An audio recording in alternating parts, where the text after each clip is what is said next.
안녕하세요. 이번 강의부터는 우리 SPSS 작업형을 어떻게 하는지 작업형에 대해서 강의를 시작하도록 할 텐데요. 가장 먼저 이번 강의에서는 SPSS라는 것은 그 프로그램은 어떻게 구성이 되어 있는가, 그래서 SPSS 기본 운영에 대해서 먼저 설명을 드릴 거고요. 이 SPSS는 총 데이터 보기라는 화면과 변수 보기 화면 이렇게 크게 두 가지로 나뉠 수가 있어요. 그리고 만약에 우리가 분석을 하거나 뭔가를 시행했을 때 그 결과가 나오는 결과창이라는 게 있어요. 그거에 대해서 먼저 알아볼 거고요. 그 다음에 두 번째로는 자료 불러오기라고 우리가 데이터를 직접 SPSS에 입력할 수도 있지만 따로 저장이 되어 있는 자료, 뭐 텍스트 파일로 저장이 돼 있다거나 아니면 엑셀 파일로 돼 있다거나 그런 자료를 우리가 어떻게 불러오는지, 그런 또 그 텍스트 파일을 불러온다고 해서 자료가 완전히 다 동일한 거는 아니고 또 여러 가지 유형이 있어요. 그거는 어떻게 우리가 구분해서 불러와야 되는지를 알아볼 거예요. 그리고 마지막으로 불러온 파일을 각각의 변수를 우리가 어떻게 지정을 해줄 것인가, 변수에 대해서 어떤 설정들을 해줄 것인가 하는 변수 정의에 대해서 마지막으로 알아보고 이번 강의는 마치도록 하겠습니다. 자, 먼저 SPSS는 어떤 프로그램인가 요거에 대해서 한번 알아볼게요. 우리 여기 보시면 SPSS 체험판을 다운로드 받으신 분들은 이렇게 24버전 아이콘이 바탕화면에 혹은 그 시작 이렇게 해서 들어가서 요거 이 아이콘이 있을 거예요. 그래서 요거를 더블 클릭을 해주시면 SPSS 프로그램이 실행이 됩니다. 처음에 이 프로그램을 실행을 해주시면 자, 요런 화면이 뜨고요. 조금 더 기다리시면 이렇게 창이 총 3가지가 떠요. 여기 제일 앞에 보이는 요 창과 그다음 그 뒤에 있는 두 번째 요 창과 마지막에 출력 결과라고 되어 있는 요 창이 뜨는데, 자, 첫 번째 이 창은 먼저 내가 이전에 사용하던 거를 바로 불러올 수 있게끔 최신 파일이 떠요. 근데 이거는 사실 우리가 그렇게 많이 사용을 하지 않을 거예요. 그래서 여기 보시면 평가판 기간, 평가판을 다운로드 받으신 분들은 이 기간이 며칠 남았는지가 이렇게 써 있죠. 그래서 우리 시험 공부하시는 분들 좀 미리 공부를 하려고 미리 다운로드를 받으셨다면 이게 평가판 기간이 총 14일밖에 되지 않기 때문에 이 14일이 지나면 내가 연습을 할 수가 없어요. 그래서 가급적이면 그 전에는 강의를 듣는다거나 아니면 책으로 좀 본다거나 그런 식으로 공부를 해주시고, 실제 내가 연습하고 실습하는 기간은 시험에 들어가기, 작업형 시험을 치르기 2주 전, 그때 이걸 다운로드 받으셔서 연습을 해주시면 더 좋아요. 그게 아니면 뭐 다른 컴퓨터, 뭐 다른 사람의 계정 아이디로 우리가 다운로드를 받아야 되기 때문에 그러기에는 너무 힘들거든요. 그래서 이렇게 시험을 보기 한 2주 전에 이 체험판을 다운로드 받으셔서 공부를 해주시면 되겠습니다. 일단 이 첫 번째 뜬 창은 꺼주셔도 되고요. 자, 보시면 먼저 이 창을 설명을 드릴게요. 자, 요 창이 우리가 앞으로 사용하게 될 주로 기본적으로 이용하는 창인데, 요 SPSS 프로그램은 크게 여기 아래 보이시는 데이터 보기 창과 변수 보기 창, 이렇게 두 가지로 구분이 되어 있어요. 자, 이 데이터 보기 창은 어떤 거냐? 얘는 우리가 여기에 각각 하나하나의 데이터를 입력할 수 있게끔 약간 엑셀과 비슷한 형태의 그런 모양을 띠고 있어요. 그래서 세로줄 하나하나는 각각의 변수, 설문지로 따지자면 하나하나의 문항이 될 수가 있겠죠. 그리고 가로로 되어 있는 요 한 줄 한 줄은 설문지 한 부 혹은 한 사람, 하나의 케이스라고 할 수가 있어요. 그래서 만약에 1부터 10까지의 이렇게 데이터가 입력이 되어 있다면 요 데이터는 총 10개의 케이스를 가지고 있구나, 이렇게 이해를 하시면 되시고, 만약에 15줄이 입력이 되어 있다면 15개의 케이스를 가지고 있구나, 이렇게 이해를 하시면 되겠습니다. 그리고 이 데이터 보기 창 옆에 변수 보기 창을 한번 보시면, 이 변수 보기 창은 이후에 제가 조금 더 자세하게 설명을 드릴 텐데, 자, 요렇게 한 줄이 하나의 문항, 하나의 변수에 대한 줄이에요. 그래서 그 변수의 이름은 무엇이고 그 유형은 무엇이고 너비, 소수점 이하 몇째 자리까지 나타낼 것인가 설명을 쓰는 레이블이 있고요. 그 다음에 각각의 그 숫자가 의미하는 값이 뭘 의미하는지 그 설명을 써줄 수 있는 것들이 있고 또 결치값을 입력한다거나 또 열의 너비, 열을 어느 정도의 크기로 맞출 것이냐 그리고 뭐 측도 등등이 있는데요. 이거는 이따가 우리가 데이터를 불러오면서 조금 더 자세하게 설명을 드릴 거니까 아 이런 게 있구나 정도만 일단 알아두시면 될 것 같습니다. 자 이렇게 요 화면 이러한 창이 우리가 앞으로 분석을 할 때 사용하게 될 분석 창이에요. 그래서 여기서 데이터를 입력하기도 하고 수정하기도 하고 데이터 보기에서는 뭐 각각의 값들을 직접 볼 수도 있고 변수 보기에서는 우리가 수정 등을 할 수가 있는데 이제 이 창에서 분석도 할 것이고 아니면 데이터를 핸들링도 할 것이고 여러 가지의 작업들을 할 거예요. 그래서 아 이런 창이 있구나 라고 알아두시면 되고요. 자 일단 최소화시키고 그 다음에 마지막으로 이 출력 결과라는 창은 무엇이냐? 이 출력 결과 창은 우리가 데이터를 가지고 핸들링을 한다거나 어떤 작업을 하거나 뭐 분석을 하거나 하면 그 모든 결과들이 이 창에 다 뜨게 돼요. 그래서 우리가 분석을 했을 때 분석 결과가 어떻게 나오는지 이 화면을 통해서 확인하고 답안을 작성하기도 하고 합니다. 자 그러면 이 창은 내가 한번 분석하고 바로 끄고 한번 분석하고 바로 끄고 하는 것이냐? 그게 전혀 아니라 이 창 같은 경우에는 내가 여태까지 했던 모든 분석들이 순서대로 쫙 나열이 되기 때문에 이 창은 매번 분석을 할 때마다 종료를 하지 마시고 이렇게 끄지 마시고 얘는 항상 최소화 버튼을 누르셔서 내가 분석을 할 때마다 확인 바로바로 할 수 있도록 또 이전에 했던 분석 결과와 비교할 수 있도록 항상 최소화 버튼을 누르시는 습관을 들이시는 게 좋아요. 그래서 SPSS는 이렇게 두 가지 총 세 가지였지만 제일 처음에 뜨는 창은 우리가 그렇게 별로 사용하지 않기 때문에 크게 두 가지 창으로 구분이 되어 있다.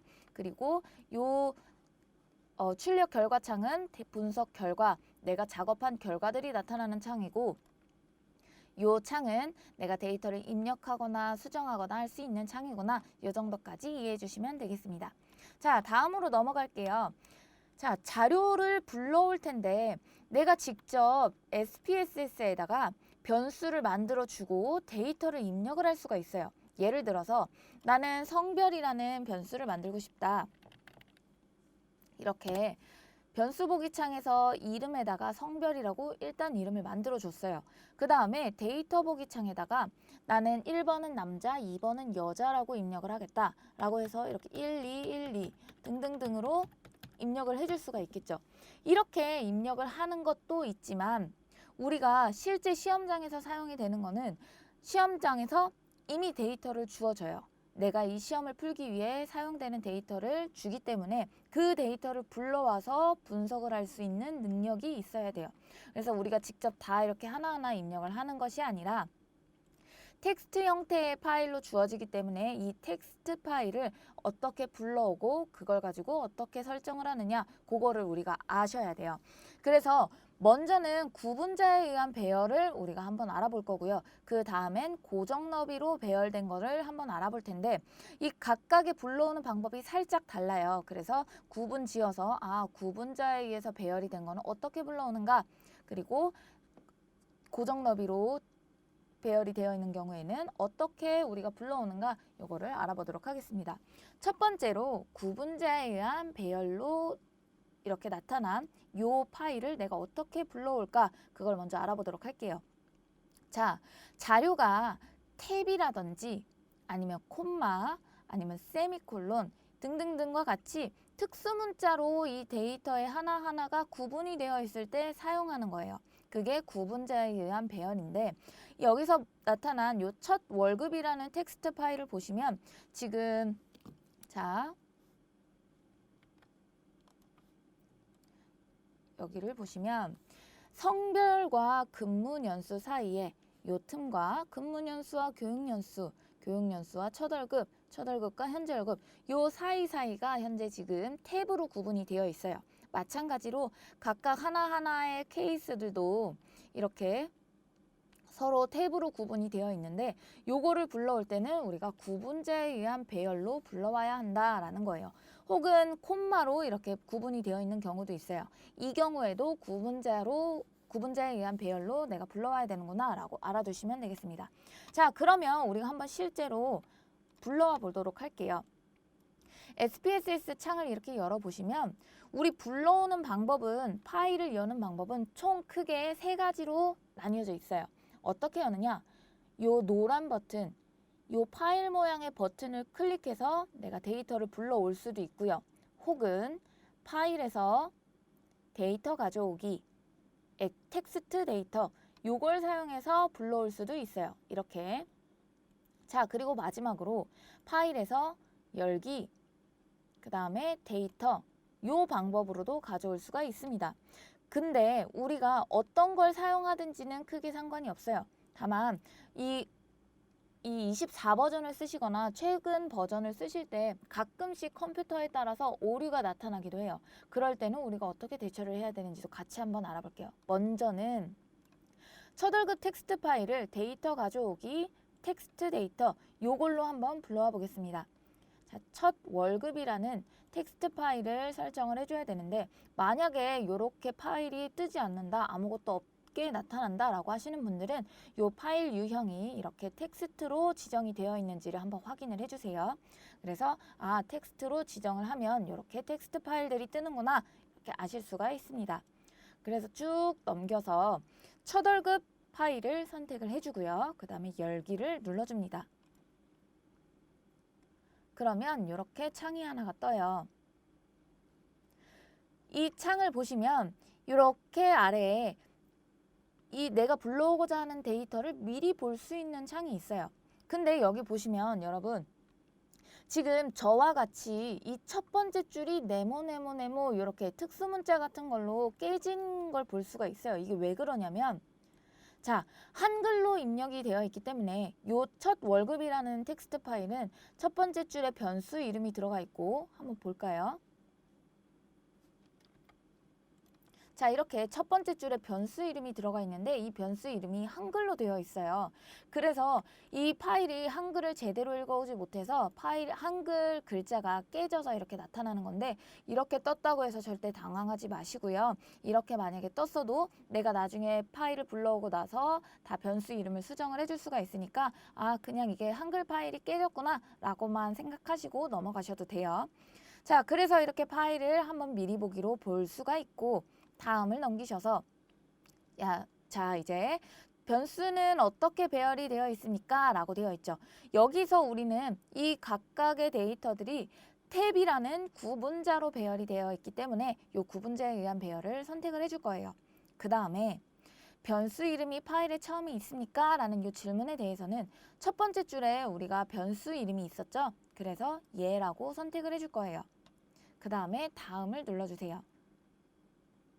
그리고 데이터의 첫 번째 케이스가 몇 번째 줄에서 시작합니까? 라는 이 질문에 대해서는, 자, 우리 첫 번째 줄에서는 변수 이름이 들어가 있었고 데이터는 실제 두 번째 줄부터 시작하는 것을 확인할 수가 있죠. 그래서 나는 내가 사용하는 내가 불러오고자 하는 이 데이터는 두 번째 줄부터 시작을 한다. 그래서 이렇게 2라고 입력이 되어 있는 걸 확인할 수가 있어요.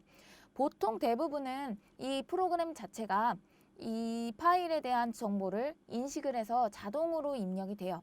그러나 만약에 내가 조금 더 설정을 해줘야 되는 게 있다면 꼭 한번 다시 확인을 해주시는 게 좋아요.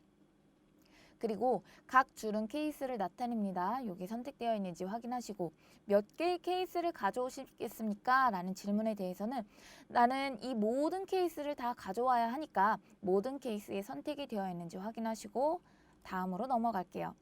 자, 그 다음에 변수 사이에 어떤 구분자를 사용했습니까? 라는 질문에 대해서는 이 데이터는 각각 탭으로 구분이 되어 있기 때문에 탭에다가 선택을 해줄 거예요. 근데 만약에 콤마로 구분이 되어 있다면 탭이 아니라 이렇게 콤마로 눌러주시고요. 공백이라면 공백을 눌러주시고, 세미콜론은 세미콜론을 눌러주시고, 이렇게 하시면 되겠습니다. 그래서 이 경우에는 탭으로 구분이 되어 있기 때문에 탭에다가 선택을 해줄 거예요. 그리고 다음으로 넘어갑니다. 자, 요 화면에서는 내가 불러오는 데이터에 각 변수마다 변수에 대한 이름을 여기서 수정을 해줄 수가 있어요. 그래서 여기서 이렇게 하나하나 뭐 깨진 거라든지 아니면 뭐 영어로 돼 있다든지 그런 것들을 변수 이름을 설정을 해줄 수가 있는데 저는 여기서 하는 걸 추천해 드리지 않아요. 여기서 하는 것보다 나중에 불러오고 나서 여기 변수 보기 창에서 수정을 하는 것이 훨씬 더 빠르고 훨씬 더 편리하기 때문에 여기서 수정하는 건 추천해 드리지 않고 우선 이 화면에선 내가 다른 걸 설정하지 않은 상태에서 다음으로 넘길게요. 그러면 이제 내가 불러올 파일, 요 텍스트 파일은 이렇게 구분이 되어서 불러올 것이다 하고 미리 보기 창이 나타내주고 있죠. 그래서 마침 이렇게 눌러주면 자, 조금 파일을 줄여서 자, 여기 나와 있는 첫 월급이라는 텍스트 파일과 마찬가지로 총 하나, 둘, 셋, 넷, 다섯 개의 변수로 구분이 되어 있고요. 그 다음에 첫 번째 변수는 한 자리 숫자, 두 번째 변수도 한 자리 숫자, 세 번째는 두 자리, 네 번째는 총 네 자리까지 있고 다섯 번째는 네 자리까지 있네요. 그렇게 다 알맞게 들어갔는지도 확인을 해줘요. 그래서 내가 불러온 게 잘 불러와졌구나. 요걸 확인을 하시고 그 다음에 확인을 하신 다음에 이렇게 깨진 것들 있잖아요. 이걸 내가 어디서 설정하느냐? 그거는 변수 보기 창에서 설정을 할 수가 있어요. 그래서 변수 보기 창에서 이름을 각각 알맞게 요 변수 이름을 성별, 근무 연수, 그다음에 교육 연수. 엔터를 치면 바로 다음 칸으로 넘어가요. 그다음에 첫 월급, 현재 월급. 내가 만약에 여기에 오타가 들어갔거나 잘못 입력을 했다면 다시 이렇게 더블 클릭하시고 수정을 하시면 돼요. 이렇게 변수 이름을 수정을 해주니까 데이터 보기 창에부터 다시 보시면 이렇게 변수 이름이 다 각각 알맞게 들어간 걸 확인을 할 수가 있죠. 이런 식으로 구분자로 배열이 된 경우에는 이렇게 텍스트 파일을 불러올 수가 있습니다. 자, 그러면 다음으로 넘어가서 만약에 고정 너비로 배열이 되어 있다면 우리가 어떻게 불러올 수가 있는가? 우리 자료 사이에 고정 너비로 배열이 되어 있다는 것은 총 두 가지가 있어요. 자료 사이에 공백이 없거나 줄을 맞추어서 입력한 경우에 사용 또는 요 다음에 우리가 예제로 볼 건데 자료 사이에 공백이 없거나 줄을 맞추어서 입력한 경우에 사용되는 이런 두 가지의 경우에 우리가 고정 너비로 배열을 사용을 해요. 자, 첫 번째로 TV 시청과 독서 시간이라는 텍스트 파일을 우리가 한번 불러와 볼게요. 이 경우에는 다닥다닥 붙어 있는 경우는 아니지만 이렇게 고정된 너비로 다 일렬로 맞춰져서 이렇게 구분이 되어 있죠. 그리고 이 파일 같은 경우에는 첫 번째 줄에 변수 이름이 없이 첫 번째부터 바로 데이터가 시작이 된다는 걸 확인할 수가 있어요. 자, 그래서 SPSS 파일을 다시 열어주시고 내가 방금 전에 불러왔던 이 파일을 지우셔서 그러니까 이 SPSS 프로그램을 지우시고 끄시고 다시 켜셔도 상관은 없지만 저는 여기서 바로 그냥 파일을 불러와 볼게요. 자, 파일 누르고 데이터 가져오기, 텍스트 데이터. 그래서 파일 유형을 텍스트로 설정을 해줬고요. 파일은 TV 시청과 독서 시간 이 파일을 가져올 거예요.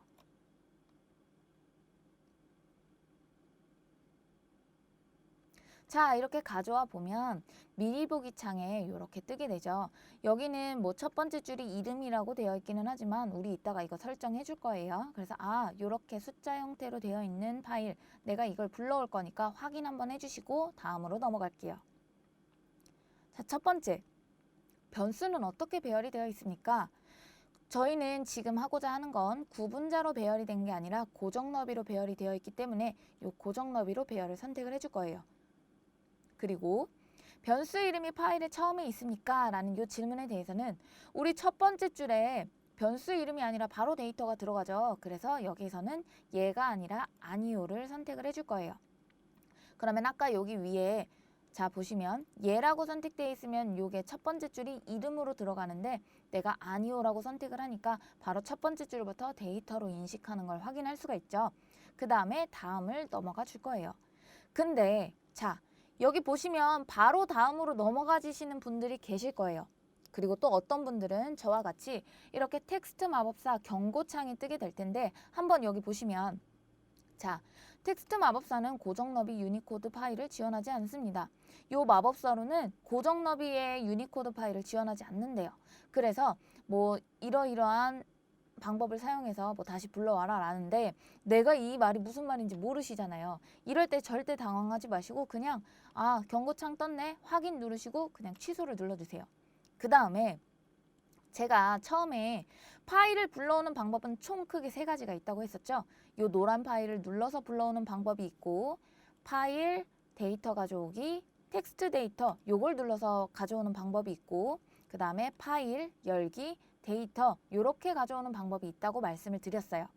근데 우리 방금 전에 데이터 가져오기, 텍스트 데이터 요렇게 해서 불러오니까 우리 경고창이 떴었죠. 그래서 이번에는 파일, 열기, 데이터 요 방법으로 들어갈 거예요. 그 다음에 파일 유형을 텍스트 파일로 설정하지 마시고 쭉 내려보시면 모든 파일이라고 되어 있는 게 있어요.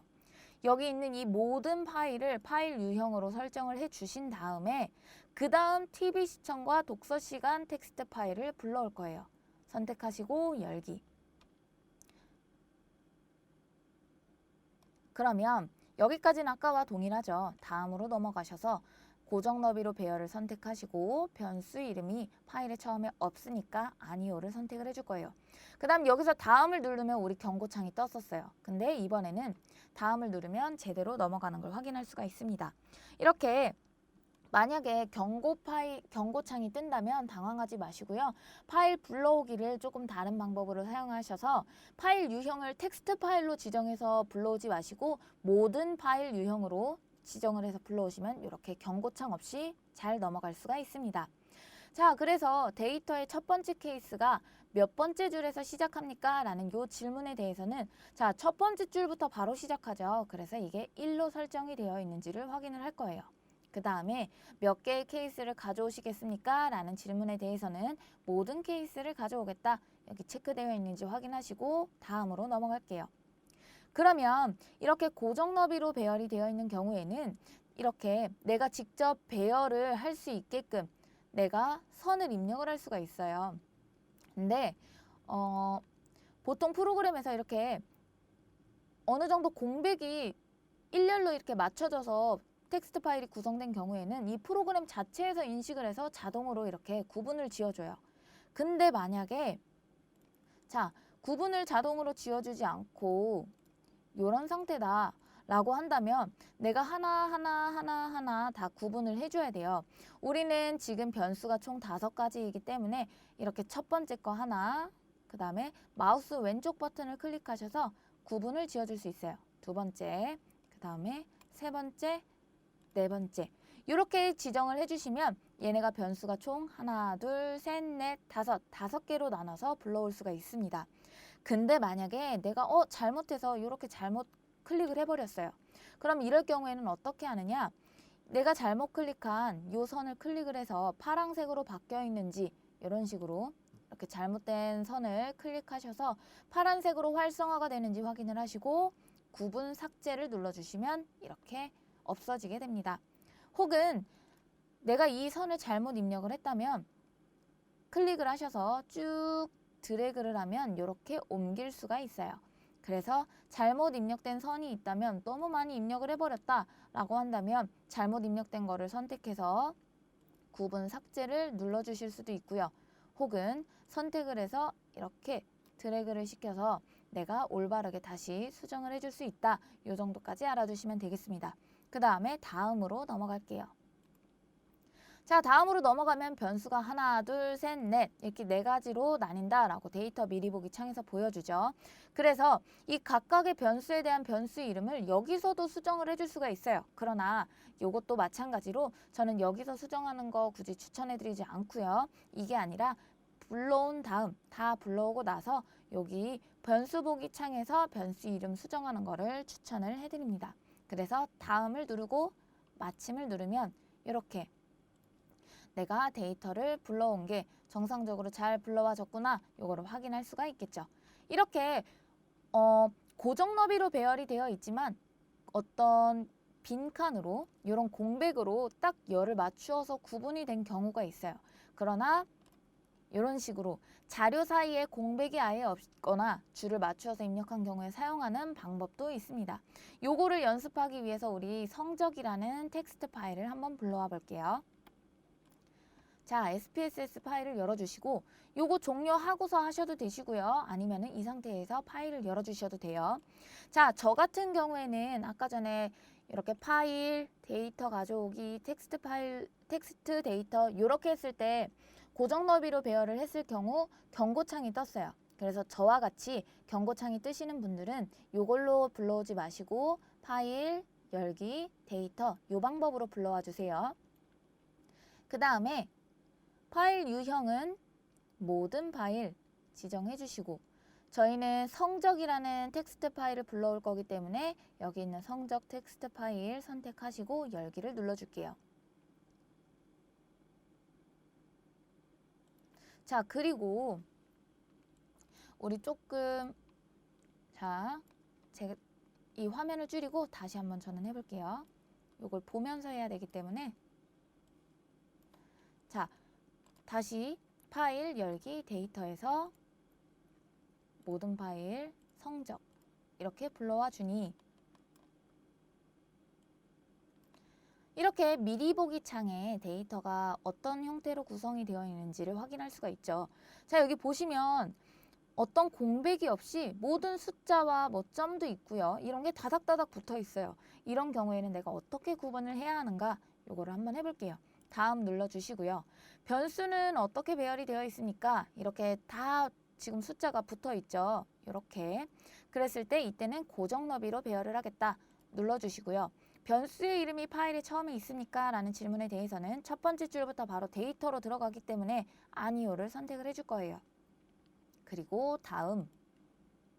자, 데이터의 첫 번째 케이스가 첫 번째 줄부터 시작했죠. 그래서 여기 1이라고 응답이 되어 있는지 확인하시고 그 다음에 모든 케이스를 가져오겠다. 다음. 자, 여기서 이제 우리가 아까 전에 했던 것처럼 이렇게 선을 입력을 해서 구분을 해줄 건데 어떻게 구분을 해야 하는가 그거를 모르잖아요. 이렇게 다 데이터가 붙어 있는 경우에는 뭘 기준으로 우리가 구분을 해주냐면 여기 있는 이 성적이라는 요 자료에 대한 코딩 가이드 요 표가 주어져요. 그러면 여기 보시면 변수의 너비가 첫 번째 거는 1, 두 번째 변수도 1, 세 번째는 넷, 이제 4, 그 다음에 4, 4, 4, 4, 4, 마지막에는 5 이렇게 구분이 되어 있대요. 그러면 우리가 여기에 맞춰서 해주는 거예요. 첫 번째 거는 변수 너비가 1이라고 했으니까 숫자가 하나만 구분되어 있구나. 두 번째 것도 마찬가지로 한 개만 이렇게 구분을 해주시고 마우스 왼쪽 버튼을 클릭하면 이렇게 선이 하나씩 생겨요. 자, 그 다음에 세 번째 거는 변수 너비가 4래요. 그러면 이걸 어떻게 선택을 하느냐? 숫자랑 요 콤마까지도 하나의 자리로 인식을 해서 하나, 둘, 셋, 넷 이렇게 구분선을 지어주시고 마찬가지로 그 다음 것도 하나, 둘, 셋, 넷 이렇게 지어주시고요. 그 다음에도 4개죠. 하나, 둘, 셋, 넷. 그 다음 변수도 4개예요. 이렇게. 그 다음에 요 사회 탐구라고 되어 있는 것도 4자리 숫자죠. 그래서 85.0 이렇게 구분을 해주시고 그 다음에 졸업평점도 4자리 숫자래요. 그러면은 하나, 둘, 셋, 넷 여기서 끊어주시고 그 다음에 마지막 수능은 변수 너비가 5라고 되어 있는데 3, 1, 7.4 얘도 5개의 그런 숫자와 점으로 구분이 되어 있죠. 그래서 이렇게 내가 하나하나 선을 구분선을 입력을 해주시면 완성이 됩니다. 여기서 다음을 눌러주시고요. 얘도 마찬가지로 변수 이름 지금 여기서 설정하지 않을 거예요. 만약에 이게 난 더 편하다라고 하시면 여기서 하셔도 돼요. 근데 저는 이제 개인적으로 변수 보기 창에서 수정하는 것을 추천을 드립니다. 다음을 누르시고 마침 눌러주세요. 그러면 이렇게 데이터가 불러와지게 됩니다. 첫 번째 변수부터 총 마지막 9번째 변수까지 다 불러와져 있고요. 내가 변수 이름을 아까 설정을 하지 않았으니까 변수 보기 창에서 우리가 설정을 해줄 거예요. 첫 번째는 성별, 두 번째는 학과, 국어, 영어, 수학, 사회탐구, 졸업평점, 수능 이렇게 입력을 해줬습니다. 자, 그리고 여기 보면 변수의 이름에 대해서도 이렇게 나타나 있지만 그 아래 변수 유형이 어떻게 되어 있는지, 변수 유형은 우리가 불러왔을 때 자, 데이터 보기 창에서 보시면 다 숫자로 이렇게 입력이 되어 있죠. 그래서 자동으로 유형은 숫자로 들어가게 됩니다. 그 다음에 변수의 너비 같은 경우에도 이 너비가 각각 알맞게 우리가 처음에 설정한 대로 들어가고요. 그 다음에 변수 설명에서는 이 값에서 변수를 설명을 할 수가 있는데, 이거는 제가 이제 차근차근 좀 더 자세하게 설명을 드릴게요. 자, 우리 방금 성적이라는 데이터 파일을 불러왔는데 요 하나하나가 문항 하나, 설문 문항 하나, 그리고 변수라고도 이야기를 하죠. 그리고 요 한 줄 한 줄은 학생 한 명 한 명 한 명이 될 거예요. 자, 그러면 이렇게 데이터 창이 어떻게 구성이 되어 있는지 우리는 이해를 했는데, 요 변수 보기 창으로 넘어와서 변수의 이름과 유형, 너비, 소수점 이하 몇째 자리까지 나타낼 것인가, 그리고 이 레이블이라고 되어 있는 분도 계시고 버전에 따라서 여기에 설명이라고 써 있는 분도 계실 거예요. 그래서 여기다가는 각 변수에 대한 설명을 입력할 수가 있고요. 그 다음에 요 값은 예를 들어 성별이라는 요 변수는 지금 1번과 2번으로 코딩이 되어 있는데 요 1번이 의미하는 바가 뭐냐, 2번이 의미하는 바가 뭐냐, 그런 것들을 설명을 써줄 수가 있어요. 그리고 결칙값 같은 경우에는 잘못 입력된 숫자가 있다면 결칙값을 지정해줘서 내가 분석을 하는데 영향을 미치지 않게끔 설정을 해주는 거고요. 그 다음에 여기 보이시는 요 열은 중요한 거는 아니지만 데이터 보기에서 요 너비 있죠. 여기서 보이는 요 너비를 이렇게 줄이게 되면 여기에 있는 열이 줄어들게 되고요. 여기 있는 거를 이렇게 쭉 늘리게 되면 열이 늘어나게 됩니다. 그래서 이거는 그냥 여기 있는 요 창에서의 너비를 말하는 거구나, 요 열에 대한 너비를 말하는 거구나 이해하시면 되시고요. 그 다음에 이 맞춤은 오른쪽 정렬, 왼쪽 정렬 이런 건데 굳이 보시지 않아도 되고요. 측도는 각각 이 변수가 어떤 척도냐, 명목형이냐, 아니면 서열 척도냐, 아니면 등간 척도, 비율 척도냐, 그런 것들을 써줄 수가 있는 거예요. 자, 조금 더 디테일하게 들어가 볼게요. 자, 변수 이름의 경우에는 우리가 방금 입력했던 것처럼 뭐 성별이라고 입력을 할 수도 있고요. 아니면 뭐 젠더라고도 입력을 할 수가 그쵸? 젠더라고도 입력을 할 수가 있어요. 근데 이 변수 이름을 입력하는데 어떤 하나의 특징이 있는데, 내가 뭐 문자를 입력해도 되고 뭐 숫자를 이렇게 같이 써줘도 상관은 없어요. 다만 자, 이렇게 숫자가 먼저 들어가고 이렇게 들어갈 수는 없어요. 그러면 변수 이름 첫 번째 문자가 잘못됐어요. 이렇게 경고창이 떠요. 그래서 변수 이름에는 첫 번째 글자에 숫자가 올 수 없구나 라는 거를 이해를 해주시면 되시고요. 그 다음에 두 번째로 변수 이름에는 특수 문자가 아무것도 들어갈 수가 없어요. 단 요거 하나만 제외하고 언더바, 요 특수 문자 하나를 제외하고는 스페이스바도 안 되고요. 띄어쓰기도 안 되고 별표도 안 되고, 만약에 별표를 입력을 했다 혹은 띄어쓰기를 입력을 했다 라고 한다면 이렇게 변수 이름에 잘못된 문자가 있습니다 라고 떠요. 그래서 나는 여기에 변수 이름에 특수 문자를 사용할 수가 없구나 라고 이해를 해주시면 돼요. 그래서 만약에 불가피하게 띄어쓰기를 해야 한다 라고 한다면 언더바를 입력을 하시고 이렇게 입력을 해주시는 게 좋습니다. 자, 그리고 변수 이름은 이러한 특징들이 있어요. 그 다음에 유형은 뭐냐면 이 성별이라든지 학과라든지 지금 우리가 불러온 데이터 같은 경우에는 다 뭐 숫자로 입력이 되어 있지만 만약에 문자로 입력이 되어 있는 경우가 있어요. 숫자가 아니라 남자, 여자, 여자, 남자 이런 식으로 입력이 된 경우가 있는데, 그런 경우에는 유형을 문자 형태로 바꿔주시면 됩니다. 혹은 우리 가끔씩 불러왔는데 요 숫자로 입력이 되어 있지만 형태가 문자로 되어 있는 경우가 있어요. 이렇게. 그러면 문자 형태로 입력이 된 경우에는 여기에 이렇게 동그라미 3개가 있는데 요 오른쪽 아래에 알파벳 A가 들어가 있죠. 그거는 이 변수는 문자 형태의 변수다 라는 뜻이에요. 그래서 숫자로 입력이 되어 있지만 얘를 문자처럼 인식한다 라는 뜻이죠.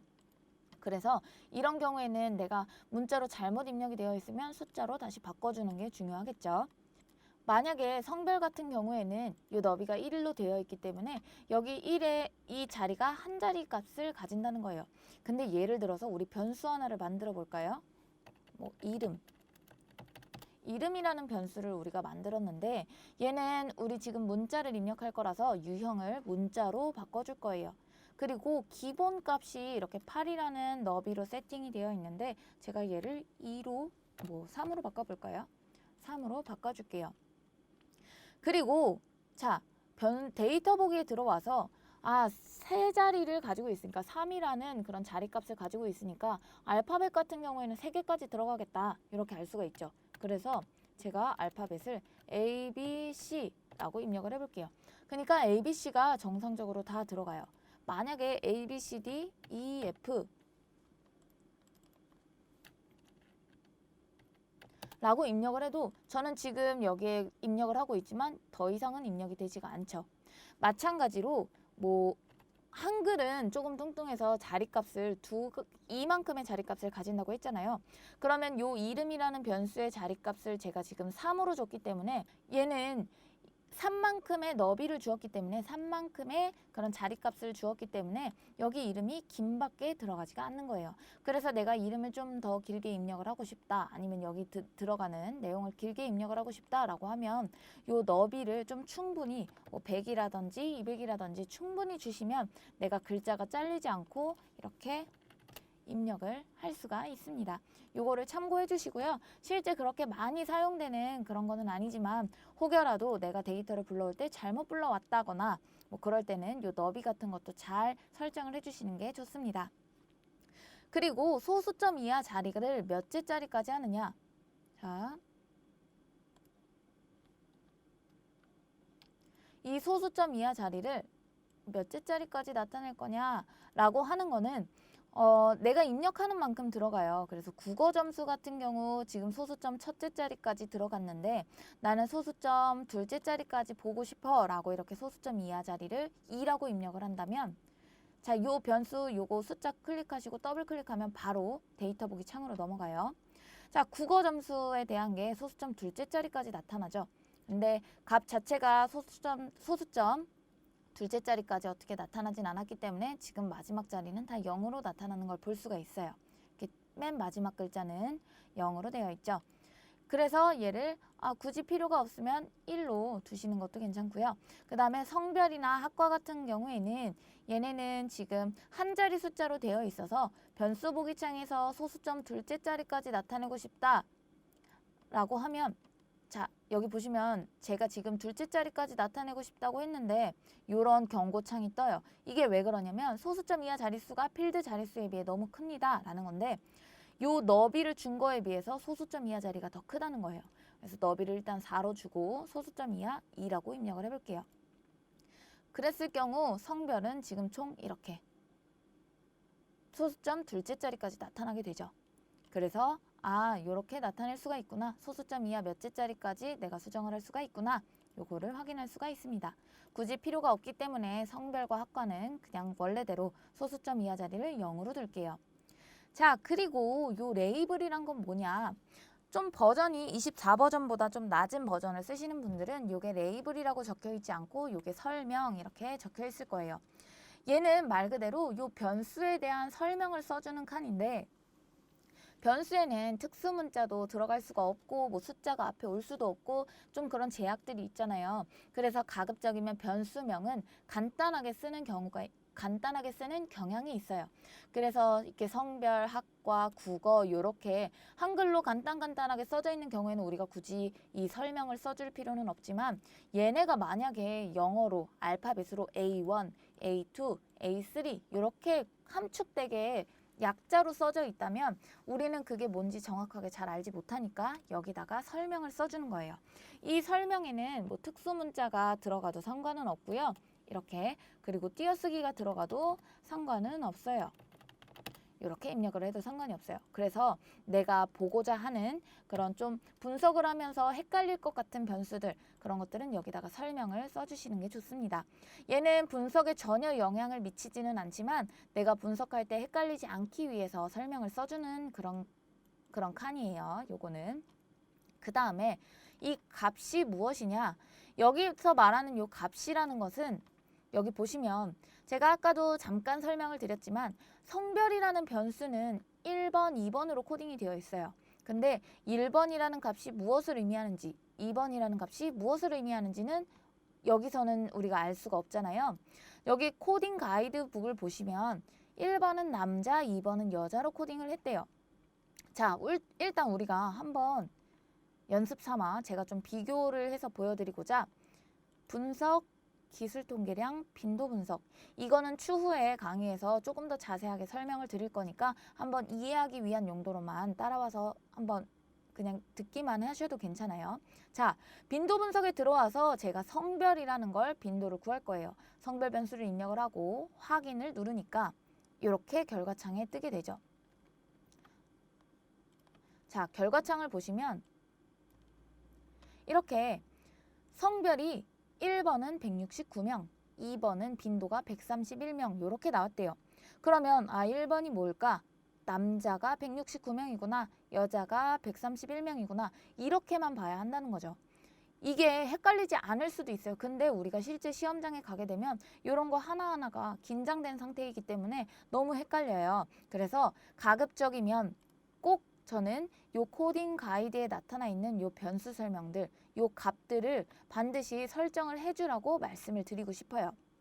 그래서 그건 어떻게 설정을 하느냐, 요 값에 성별에 해당하는 값을 눌러보시면 이렇게 파란 네모칸이 떠요. 요거를 선택을 하시고 기준값에는 입력된 숫자를 입력을 해주는 거예요. 그래서 1번은 남자다, 2번은 여자다 이렇게 입력을 해주시면 됩니다. 만약에 이거를 내가 잘못 이렇게 입력을 했어요. 그러면 어떻게 수정하시냐면 여자라는 거를 클릭을 하시고 수정을 해서 변경 버튼을 눌러주시면 이렇게 변경이 됩니다. 그 다음에 확인을 누르면 이렇게 들어가게 돼요. 자, 얘를 입력을 하실 때 1이라고 입력하시고 마우스를 옮겨서 뭐 남 이렇게 입력을 하시고 그 다음에 뭐 추가 이렇게 누르셔도 되지만 그게 아니라 첫 번째 숫자를 입력하고 그 다음에 탭을 누르시면 바로 다음 칸, 요 칸으로 넘어가요. 그래서 여기다 기타 이렇게 하시고 엔터를 누르면 바로 추가가 됩니다. 이런 형태로 내가 조금 더 키보드를 활용하실 수 있다면 이렇게 하시는 게 시간을 좀 더 단축하실 수가 있어요. 얘는 지금 제가 얘를 보여드리기 위해서 연습하기 위해서 잠깐 입력한 거라 얘는 다시 제거를 할게요. 그래서 1번은 남, 2번은 여. 여기 코딩 가이드에 나타난 것과 동일하게 입력을 해줬어요. 그래서 확인 누르시고 자, 그럼 이걸 입력을 한 것과 안 한 것과 무슨 차이가 있느냐? 분석, 기술 통계량, 빈도 분석에 들어가서 동일하게 성별에 대한 빈도를 구해볼게요. 그러면 자, 아까 전에 나왔던 결과는 요건데 이것과는 다르게 얘는 아까 했을 때는 1번은 몇, 2번은 몇 이렇게 나왔다면 이번에 한 경우에는 남자는 169명, 여자는 131명 이렇게 설명이 들어가 있어요. 그래서 우리가 분석할 때 헷갈리지 않을 수가 있다. 조금 더 한눈에 알아보기가 쉽다라는 장점이 있습니다. 그래서 반드시 요 코딩 가이드북을 보고 여기다가 꼭 입력을 해주세요. 자, 그러면은 요 학과도 한번 입력을 해볼게요. 학과는 1번 1이라는 값은 문과다.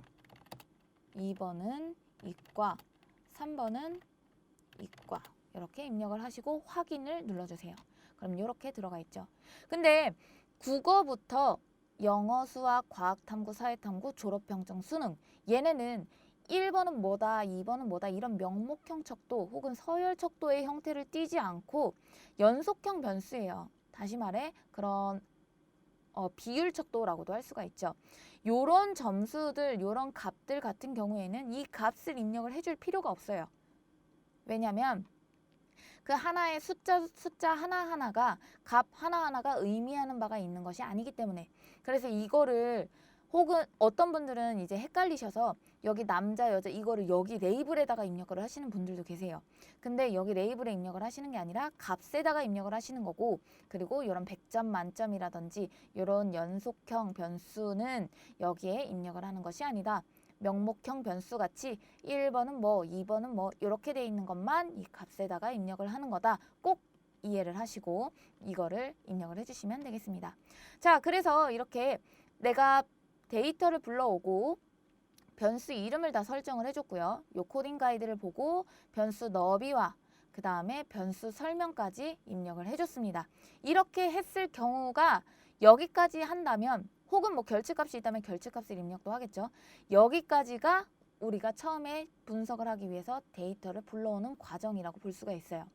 자, 우리 지금 요 고정 너비로 배열을 불러왔을 때 이거 각각 이름과 유형, 너비, 설명 요것들을 하는 걸 배워봤는데 한 번만 더 연습을 해볼게요. 자, 그러면 우리 지금 자료 불러오기를 총 3가지 방법으로 했어요. 크게는 2가지 방법이지만 고정 너비로 배열이 이렇게 공백으로 되어 있는 경우도 있고 다 붙어 있는 경우도 있기 때문에 어떻게 보면 총 3가지를 우리가 연습을 해봤다고 볼 수가 있겠죠. 자, 그러면 이거 헷갈리시는 분들이 계세요.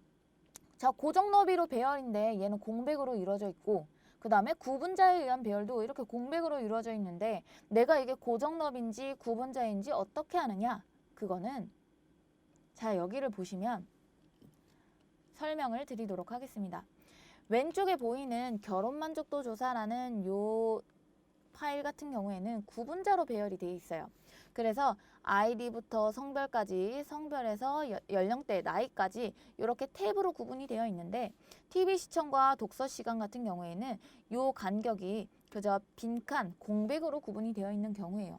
아, 공백이 조금 더 길면 구분자로 배열이 된 거고 이렇게 작으면 고정 너비로 배열이 된 건가? 이렇게 생각하실 수도 있지만 그렇게 보지 마시고 조금 더 확실하게 제가 구분하실 수 있는 방법을 알려드리도록 하겠습니다. 자, 똑같이 이렇게 공백이 있으면서 어떻게 구분자로 되어 있는 건지 고정 너비로 되어 있는 건지 헷갈리시는 분들은 이걸 기준으로 확인을 해보시면 좋아요. 구분자에 의한 배열은 숫자가 왼쪽으로 정렬이 되어 있어요. 이렇게 다시 써볼까요? 이 구분자에 의한 배열인 경우에는 여기 오른쪽 여기에 기준으로 오른쪽 정렬이 되어 있는 게 아니라 왼쪽 정렬로 되어 있어요. 근데 반면 고정 너비로 배열이 되어 있는 경우에는 왼쪽 정렬이 아니라 왼쪽에 공간이 있고 오른쪽 정렬이 되어 있는 걸 확인할 수가 있죠. 그래서 숫자가 처음에 시작하는 요 숫자들이 왼쪽으로 붙어 있다면 왼쪽 정렬로 되어 있다면 구분자에 의한 배열이고 오른쪽 정렬로 되어 있다면 고정 너비로 배열이 되어 있는 거구나. 이렇게 이해를 하시면 되겠습니다. 그리고 이렇게 콤마로 구분이 되어 있는 경우도 있고요. 그 다음에 고정 너비의 경우에는 빈칸이 없이 이렇게 다 데이터가 붙어 있는 경우도 있다. 이 정도 알아두시면 되겠습니다. 자, 그리고 마지막으로 우리 연습 한번 해볼게요. 우리 좀 전에 고정 너비로 배열 2번째 거 성적이라는 데이터를 불러왔을 때 변수 이름도 설정하고 뭐 값도 설정하고 했었는데 요걸로 한 번 더 우리가 연습을 해보도록 할게요. 자, SPSS 데이터를 열어주시고요. 그 다음에 회사 만족도 조사에 대한 코딩 가이드북이기 때문에 회사 만족도라는 텍스트 파일을 불러오도록 하겠습니다. 파일 유형은 이 경우에는 구분자로 구분이 되어 있어서 뭐 텍스트로 설정해서 불러오셔도 되기는 하는데요.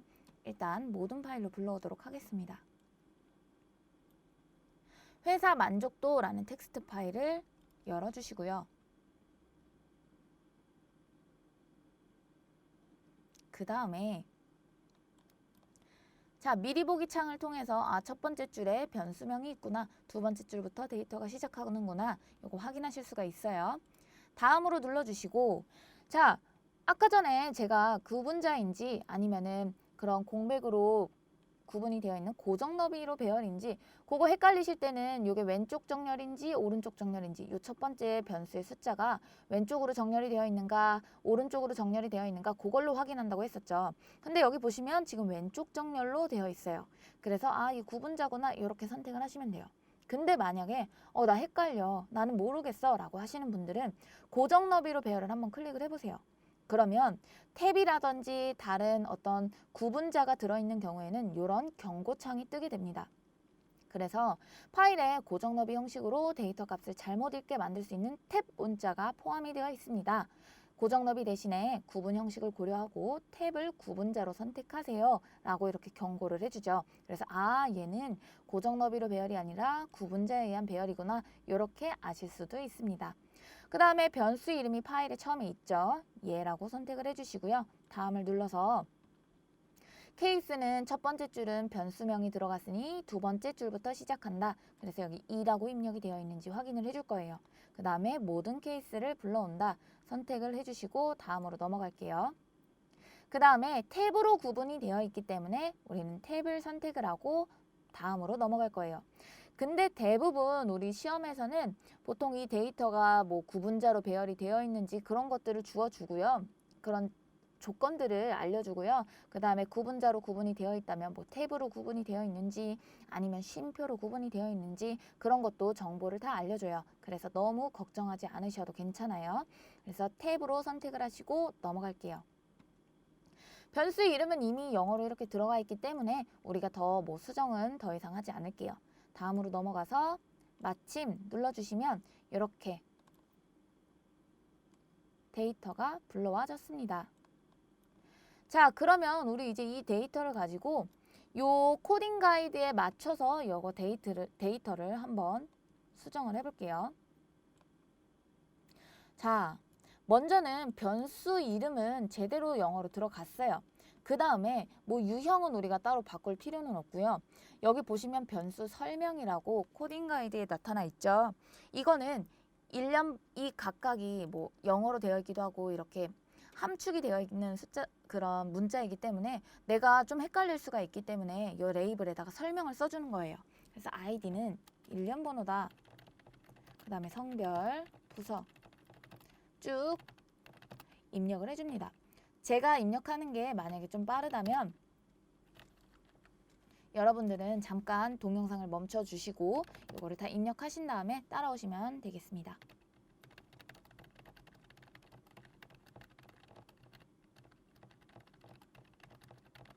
이렇게 입력을 해줬어요. 자, 그리고 우리가 값까지 요 설명까지 입력을 해줬다면 자, 그 다음에는 값을 입력을 해줄 건데 요거는 어떻게 입력을 하느냐 조금 요 창을 줄여볼게요.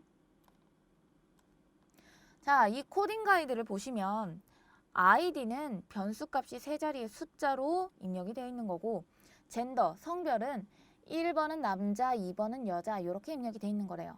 부서도 마찬가지로 1번은 영업부, 2번은 생산부 등등등 학력도 1번, 2번, 3번, 4번이 다 각각 의미하는 바가 있죠. 그래서 이렇게 하나의 숫자가 어떤 의미하는 바가 있다면 그거는 값에다가 우리가 설정을 해줘야 되고요. 입력을 해줘야 되고요. 연령, 회사 경력, 군 경력 이런 것처럼 연속형 변수로 되어 있는 것, 다시 말해 그런 비율 척도라든지 등간 척도라든지 이런 것들은 변수값 여기 보이시는 레이블 옆에 이 값을 입력을 안 해주시는 거예요. 근데 인사 만족도부터 회사 만족도까지 이렇게 7점 리커트형 척도 혹은 뭐 5점 리커트형 척도가 될 수도 있고요. 얘네들은 각각의 숫자가 의미하는 바가 있지만 사실 이거를 써줘도 그만 안 써줘도 그만이에요. 얘네는 굳이 그렇게 큰 의미는 없어요.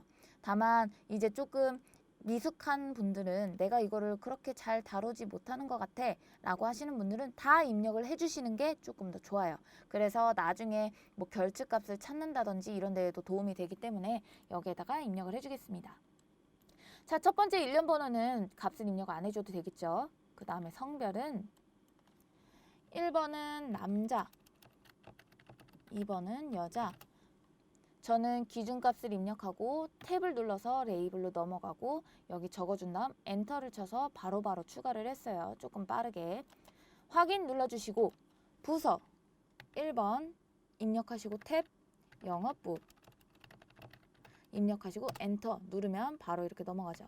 2번은 생산부, 3번은 경영부, 4번은 관리부 이렇게 입력을 해주시고요. 마찬가지로 학력도 1번은 고졸이야. 2번은 전문대졸. 3번은 대졸. 4번은 대학원졸. 입력하시고 확인 눌러줄게요. 그리고 요 연령부터 군 경력까지는 입력을 안 하시는 거고요. 인사 만족도는 1번 매우 불만. 2번 다소 불만. 3번 약간 불만. 4번 보통, 5번 약간 만족, 6번 다소 만족, 7번 매우 만족. 이렇게 입력을 해주시고 확인을 눌러줄게요. 근데 인사 만족도의 값이 급여 만족도, 업무 만족도, 회사 만족도와 동일하기 때문에 이걸 하나하나 다 입력을 하기에는 시간 낭비가 너무 많이 되죠. 시간이 너무 많이 소요가 됩니다. 그래서 내가 하나를 입력을 한 걸 마우스 오른쪽 클릭하셔서 복사를 눌러주시고 여기다가 마우스 오른쪽을 클릭해서 쭉 드래그 하시고 붙여넣기 해주시면 시간을 훨씬 절약을 할 수가 있어요. 그래서 만약에 값이 들어가는 게 이렇게 동일하다면 이렇게 복사 붙여넣기도 활용을 해주시면 좋습니다. 그리고 결치값 같은 경우에는 지금 결치값이 연령부터 군 경력까지는 99라는 결치값이 있고 인사 만족도부터 회사 만족도까지는 9라는 결치값이 있대요. 그래서 우리가 이것도 한번 입력을 해볼게요. 이 데이터가 아니고 자, 우리 아까 전에 했던 건 다 한번 꺼볼게요. 이것도 그리고 자, 여기 보시면 일련 번호는 없고요. 성별, 부서, 학력, 까지는 결치값이 없는데 연령은 결치값이 99라고 있대요. 얘도 연령에 해당하는 결치값 네모칸 클릭하시면 파란 네모가 뜨죠. 얘 눌러주시고 2, 4년 결치값에서 99라고 입력을 해주시면 됩니다. 그래서 얘랑 회사 경력, 군 경력 마찬가지로 다 99로 들어가기 때문에 얘도 복사 붙여넣기 활용해 줄게요. 인사 만족도부터 회사 만족도까지는 결치값이 9라고 입력이 돼 있어서 2, 4년 결치값을 9라고 입력을 해주시고 복사해서 붙여넣기 요거를 해줄 거예요. 이렇게까지 한다면 여기까지가 완성입니다. 이게 데이터를 완전히 불러오고 그 다음에 이 코딩 가이드에 맞춰서 입력까지 다 해준 거예요. 여기까지 작업을 해주시면 항상 이 데이터를 저장을 해주셔야 돼요.